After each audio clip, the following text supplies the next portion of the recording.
नमस्कार, आप देख रहे हैं लोकल हरियाणा न्यूज। मैं क्रमवीर सिंह। हरियाणा के अंदर पंचायत चुनाव का माहौल है। पंचायत चुनाव का समय चल रहा है और आज हर किसी गली मोहल्ले चौपाल पर जाएंगे तो आपको पंचायत चुनाव की ही चर्चा मिलेगी। आज हम पंचायत चुनाव पर एक ऐसी जो है बातचीत करने वाले हैं, एक ऐसा मुद्दा लेकर के आए हैं कि पंचायत चुनाव जो आज चल रहे हैं इनका इतिहास क्या रहा है।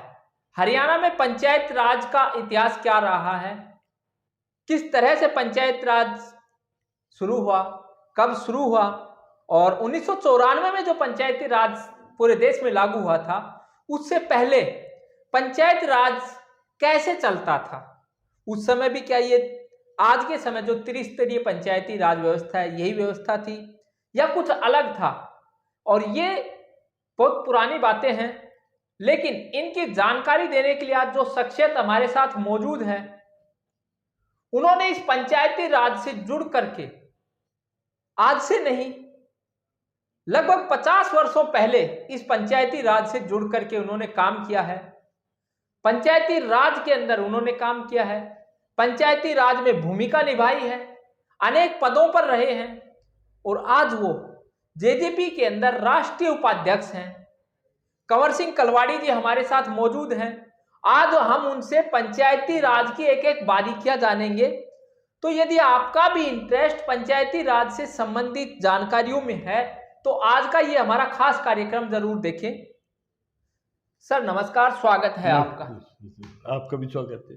जिस प्रकार से आज हर तरफ पंचायत चुनाव की बात चल रही है तो आज का जो पंचायती माहौल है पंचायती राज व्यवस्था के लागू होने के बाद आया है।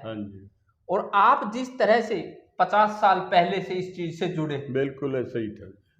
तो हमारे दर्शकों को उस समय का पंचायती राज क्या था उसके विषय में जानकारी दीजिए। ऐसा था, अब की बार जो चुनाव जो हो रहे हैं जी, उन चुनावों के अंदर अगर कोई विशेष अगर कोई बात अगर है तो मैं आभार व्यक्त करूंगा दुष्यंत चौटाला जी का, डिप्टी सीएम साहब का जी, कि उन्होंने थोड़े से रिफॉर्म्स किए हैं, जबकि आज तक किसी भी स्टेट गवर्नमेंट ने कोई रिफॉर्म्स पंचायत राज के अंदर नहीं किए थे जी। अब की बार इन्होंने दो दिन निश्चित कर दिए। 2 चरणों में चुनाव दो चरणों में चुनाव है जी। और पहले उसका जिला परिषद का पंचायत समिति का चुनाव है जी, और उसके बाद में पंच सरपंच का चुनाव है। बिल्कुल। तो ये अपने आप में एक बहुत बड़ी उपलब्धि है और विशेष रूप से महिलाओं का जो 50% जो इन्होंने जो दिया है जी, वो भी एक काबिल तारीफ फैसला है। तो मैं सबसे पहले तो उनका आभार व्यक्त करता हूं जी। और आज यानी पहले जो एक बार एक मिनट के अंदर 4 वोट डालने पड़ते थे उसकी बजाय अब 2 वोट डालने पड़ते हैं जी। और 2 चरणों के अंदर चुनाव होना है। आज हमें हमारे उनको वोटर्स को पता है, इस बात का अच्छी तरह ज्ञान है कि जिला परिषद के वास्ते हमारे कौन कौन कैंडिडेट हैं और पंचायत समिति के वास्ते कौन कौन है। और इसके अलावा ये भी बात है कि उन्हें ये भी पता है कि कौन से वर्ग का चेयरमैन बनेगा। बिल्कुल। तो ये भी पता है। और जहाँ तक पंच सरपंच का चुनाव था वो तो पहले भी होता था, लेकिन ये जिला परिषद का और पंचायत समिति का जो चुनाव जो था जी, ये इनडायरेक्ट होता था पहले और पंच सरपंच जो थे वो ये चुनते थे, वो इनडायरेक्ट था। और विशेष रूप से अगर स्टेट गवर्नमेंट ने अगर ज़्यादा से ज़्यादा अगर कोई किसी ने नुकसान अगर पहुंचाया जी, तो वो बंसीलाल जी ने पहुंचाया था। उन्होंने 71 के अंदर जिला परिषद खत्म कर दी थी और यानी जिला परिषद के ऊपर तो ये अधिक उनका प्रशासनिक अधिकारियों का ही कब्जा हो गया था। जिला परिषद जो थी वो खत्म हो गई थी। पहले जब जिला परिषद जब गठित जब होती थी तो उसके अंदर डिप्टी कमिश्नर जो था वो कार्यकारी अधिकारी होता था जी। और ये बीडीओ जो था ये भी कार्यकारी अधिकारी ही था, ब्लॉक लेवल की समिति पर हो। हाँ, समिति के अंदर जी। और विशेष रूप से चेयरमैन जो था वो सीआरबी लिखता था इनकी। अच्छा। और यानी पंचायत के उसको सरपंच को सस्पेंड करने के लिए पहले पावर जो थी वो डायरेक्टर पंचायत के पास थी, चंडीगढ़ थी, और सरपंच सस्पेंड नहीं होते थे। अच्छा। बंसीलाल जी के समय में वो पावर जो थी वो डिप्टी कमिश्नर के पास डेलीगेट कर दी और वो डेलीगेट होने की वजह से और ये सरपंचों की सस्पेंड करने की प्रथा जो थी ये शुरू हुई। और विशेष रूप से उसके अंदर ये आदेश के अंदर ये लिखा जाता था कि आपका रहना जनहित में नहीं है। अच्छा, सरपंच को सस्पेंड करते समय हाँ ये बातें, हाँ, कि आपका रहना जो है वो इसके जनहित में नहीं है जी। और जनहित तो अधिकारी को थोड़ी देखना होता है, हाँ, पब्लिक ने उसे पब्लिक को देखना होता है, चुनकर भी और किसी भी इलेक्टेड मेंबर को सस्पेंड करना जो था मैं उसे अच्छा नहीं मानता हूं जी। क्योंकि अधिकारी अगर सस्पेंड अगर करेगा तो फिर वो इलेक्टेड ही कब है? एमएलए को कौन सस्पेंड करता है? मेंबर पार्लियामेंट को कौन सस्पेंड करता है? बिल्कुल, बहुत अच्छी बात उठाई आपने। यानी आज जो और जनप्रतिनिधि हैं उनको सस्पेंड नहीं किया जाता, उनको सस्पेंड नहीं किया जा सकता, तो सरपंच को सरपंच और पंच को सस्पेंड क्यों किया जाता? क्यों किया जाता है? बहुत अच्छी बात यहाँ जो है। और राजीव गांधी जी ने जो बनाया था डायरेक्ट वाला पंचायती राज का जी, तो इसके अंदर उन्होंने वो पावर्स गवर्नर के पास उसको डेलीगेट करी थी और उसके अंदर भी ये कहा था कि या तो गबन का मैटर हो या कोई हीनियस क्राइम हो, संवेदनशील, यानी तब सरपंच को सस्पेंड किया जा सकता। तो यही कारण था कि उसके अंदर उसके खिलाफ एक्शन हो सकता था जी। लेकिन ये बंसीलाल जी के टाइम में डिप्टी कमिश्नर को पावर्स दी गई और क्योंकि एमएलए की दरी बिछाने का काम सरपंचों को करना पड़ता है, वो ये बातें थी जी, जो यानी बंसीलाल जी ने और स्टेट गवर्नमेंट ने हमेशा कमजोर की है।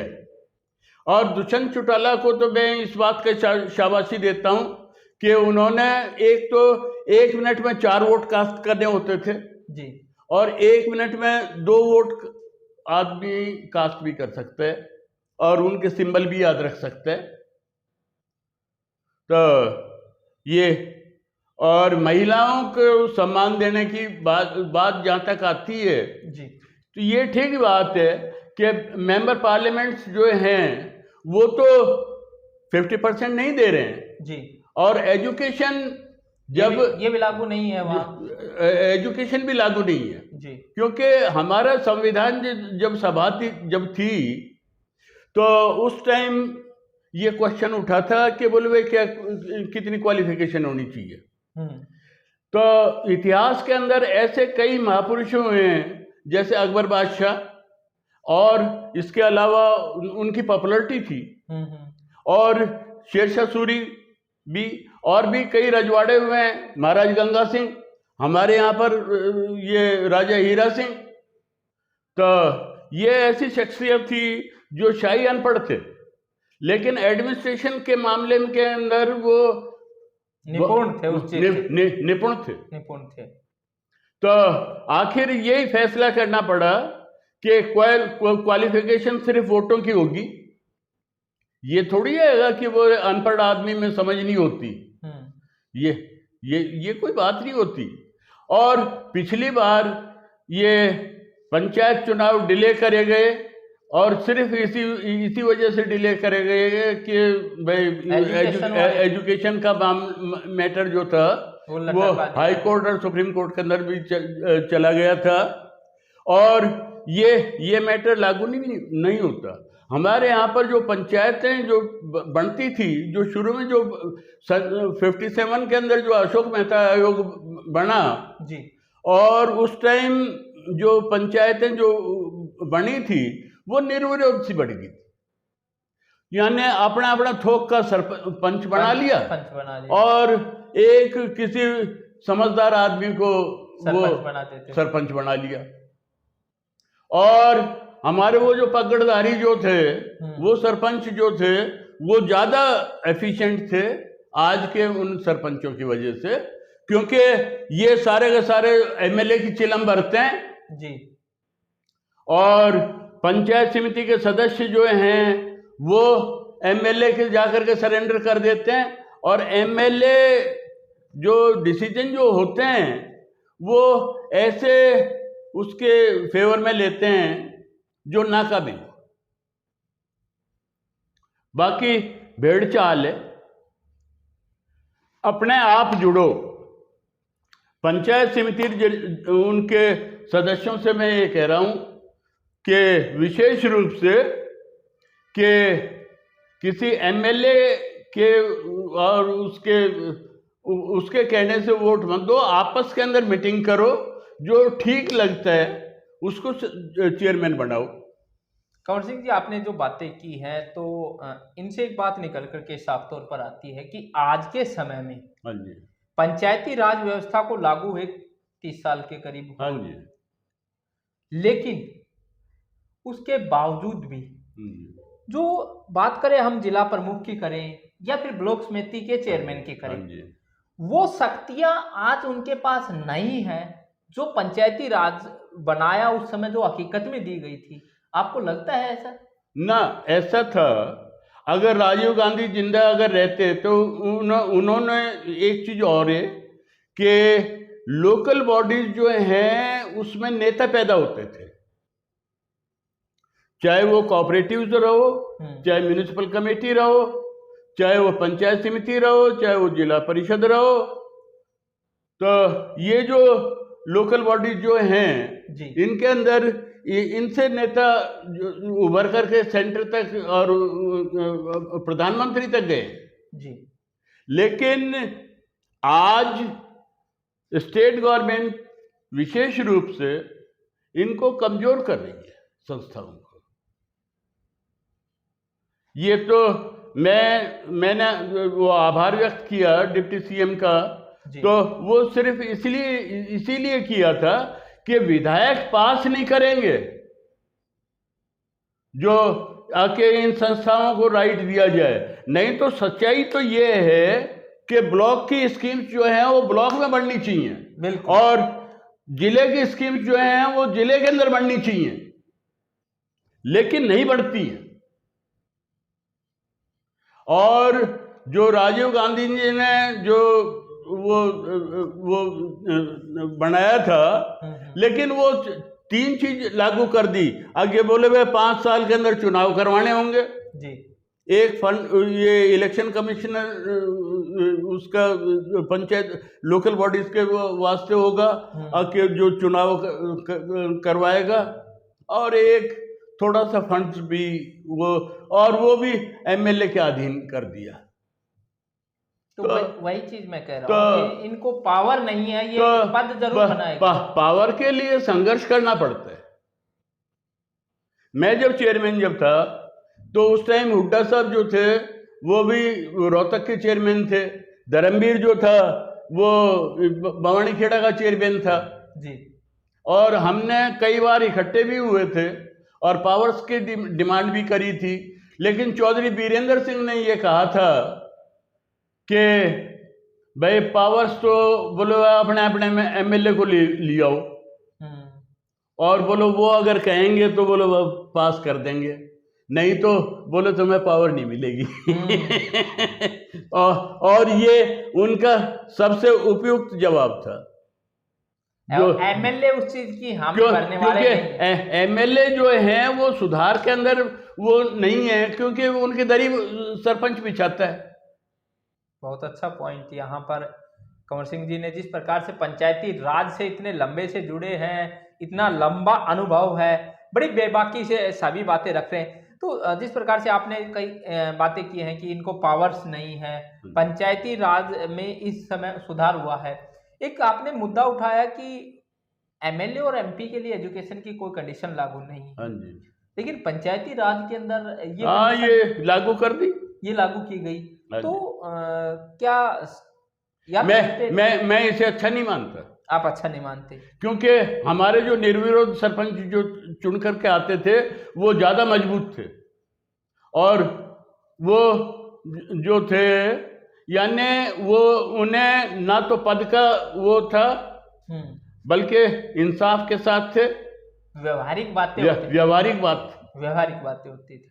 और विशेष रूप से खैराना के अंदर वो रामवर सिंह थे सरपंच।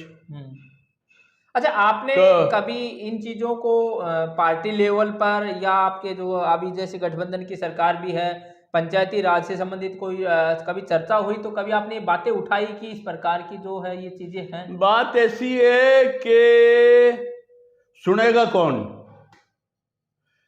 यानी राजीव गांधी जी की जब मीटिंग जब हुई थी तो उन्हें जो हम नोट करके लेकर के गए थे जी, वो सारी की सारी बातें उन्होंने पहले ही बता दी थी। अच्छा। यानी उनको नॉलेज थी। और बोले भाई क्या होने चाहिए, उन्हें उस चीज का पहले से पता था कि पहले पंचायती राज में ये और ये डायरेक्ट भागीदारी जो थी ये उन्हीं की करी हुई है। हाँ बिल्कुल। और सेंट्रल गवर्नमेंट के अंदर भी अशोक मेहता आयोग बना, फिर राजीव गांधी ने लोकल बॉडीज को दमदार बनाने की कोशिश करी जी। और जब ये जनता दल की सरकार थी 77 में, जब भी एक आयोग बना था, मुझे नाम याद नहीं है, काम किया था। हाँ। लेकिन जब उनकी सरकार गिर गई और राजीव गांधी की डेथ हो गई, ये तो दुर्भाग्य है पंचायत राज का कि जिन्होंने रिफॉर्म्स करने की कोशिश करी जी, वो पहले ही विदा हो गए। तो आज के समय की अगर हम बात करें, जैसे आपने बात की कि अब काफी बदलाव भी हुआ है। हाँ जी। एक तो ये है कि इस बार के जो चुनाव हो रहे हैं, हालांकि भाग जरूर लेते थे, लेकिन इतना इंटरेस्ट नहीं होता जितना कि पंचायत का चुनावों का लोगों के बीच होता। तो अब की बार कैंडिडेट को कुछ ज्यादा मेहनत नहीं करनी पड़ेगी। बात ऐसी है कि मेहनत करने से जानकारी बढ़ती है आदमी जी, और उसे जिला परिषद के मेंबर को, जो इलाके के जो मौजूद आदमी जो हैं जी, उनसे भी मिलना पड़ता है, अपने वार्ड के सभी अपने वार्ड से, और किस गांव में किस बात की जरूरत है इस बात से भी वो वाकिफ होते हैं। हाँ, जितना घूमेगा, ज्यादा लोगों के बीच जाएगा तो जरूरी समस्याएं निकल करके सामने आएंगी। मुझे जब मैं चेयरमैन था पंचायत समिति का जी, तो मुझे ये पता था कि कौन से खेड़ा और सुरजनवास के बीच में नहर के पास पानी भरा रहता है और वहां पर सुधार की जरूरत है जी। तो वह बात ऐसी है कि आदमी जब घूमता है, जब भी उसको, यानी वो स्कीम आम आदमी नहीं बता सकता जी जी, तो जो नजर रखेगा वो ही बताएगा।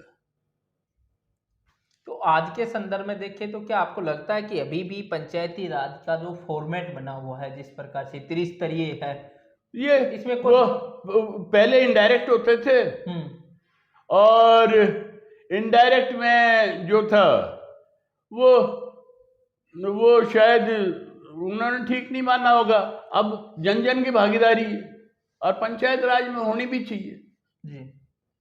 तो जन जन की भागीदारी जब एमएलए का डायरेक्ट होता है तो जिला परिषद का तो अगर वो हो जाए तो वो कोई बात नहीं है। बाकी ये इतनी बात जरूर है कि अगर ये चेयरमैन का चुनाव भी जैसे म्यूनिसिपल कमेटी के अंदर और उसके अंदर महानगर के अंदर भी डायरेक्ट कर दिया। हाँ, मेयर अगर का ये इनका ये भी अगर डायरेक्ट अगर कर दें जी। तो ज्यादा बेटर होगा। लेकिन पावर्स का भी ध्यान रखें, क्योंकि जिला परिषद का चेयरमैन जो होता है तो उसके जिम्मे 4.5 आदमी 4.5 MLA आते हैं, बिल्कुल 90 काऊ से और 22-23 ये बनाए हुए हैं। हाँ, तो ये 22 जो है जिला परिषद है। हाँ 4 MLA हो गए एवरेज। जी जी जी। लेकिन वो एक तरह से मिनी मेंबर पार्लियामेंट हो गया। बिल्कुल। लेकिन वो पार्लियामेंट मेंबर तो हो गया, लेकिन पावर तो नहीं।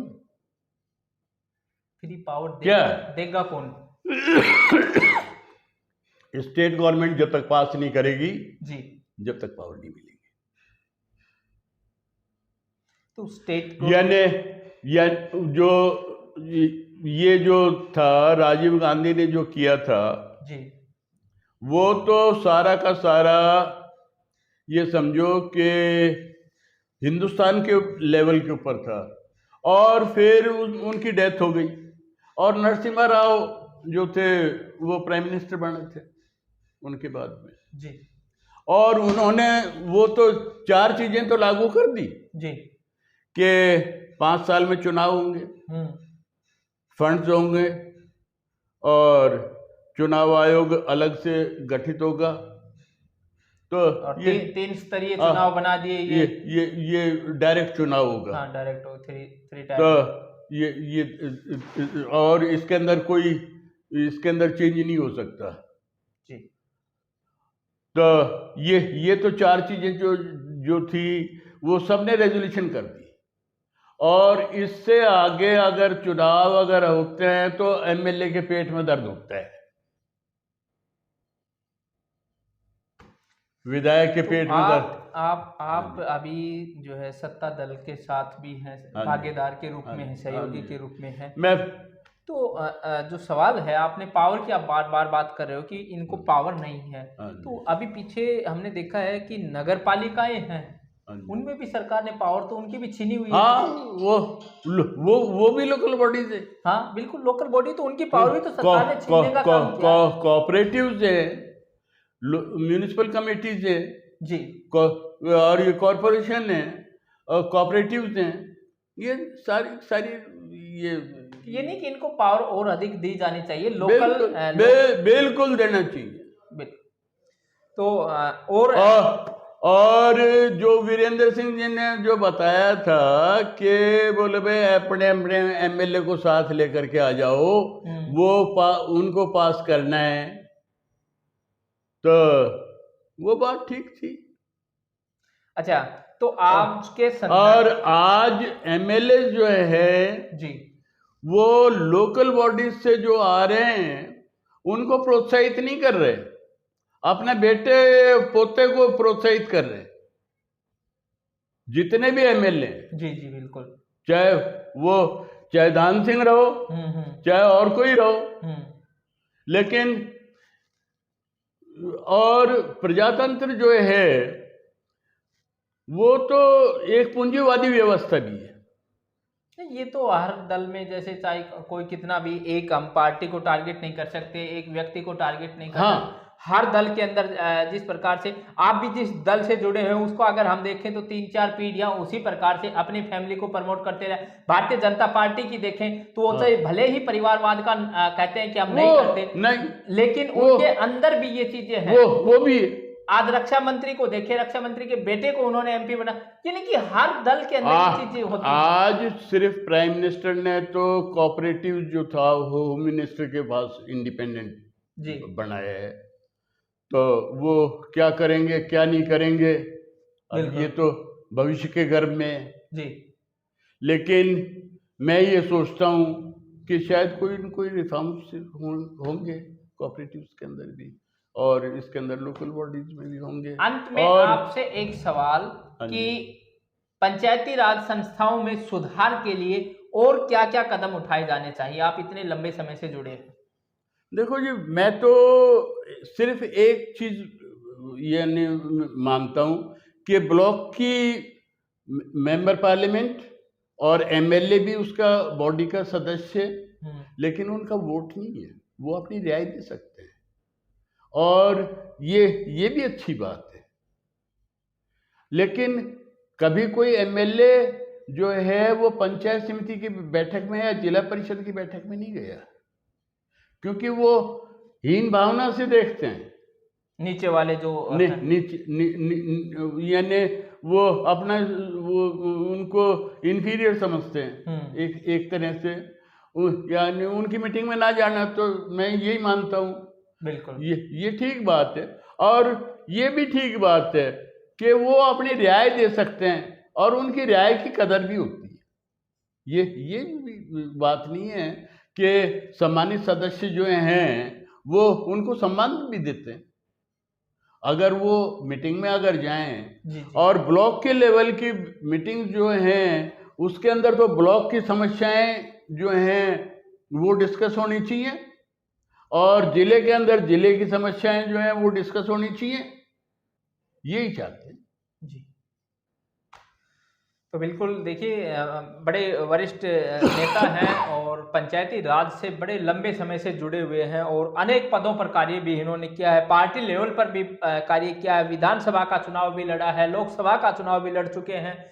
सर, आपने जो समय निकाला और जो हमारे दर्शकों को आज पंचायती राज में जो कमियां हैं और उनमें किस तरह का सुझाव दिया कि कैसे हम सुधार कर सकते हैं, इन पूरे विषय पे आपने जो अपनी राय रखी और जो समय निकाला, उसके लिए आपका बहुत बहुत धन्यवाद। आपका भी बहुत बहुत धन्यवाद। तो इस प्रकार से आज हमने बात की है कंवर सिंह जी, जो कि पंचायती राज से जुड़े हुए 50 वर्ष से भी अधिक का इनको अनुभव है, और पंचायती राज में क्या क्या कमियां हैं, कहाँ इसे अभी भी सुधार की आवश्यकता है, इन विषयों को लेकर आज हमने चर्चा की है। बाकी अन्य तमाम खबरों के लिए आप हमारे चैनल लोकल हरियाणा न्यूज को यूट्यूब पर सब्सक्राइब करें, साथ में फेसबुक हमारे पेज लोकल हरियाणा न्यूज को लाइक करें, फॉलो करें। अभी के लिए इतना ही, बाकी खबरों के लिए देखते रहिए लोकल हरियाणा न्यूज। नमस्कार।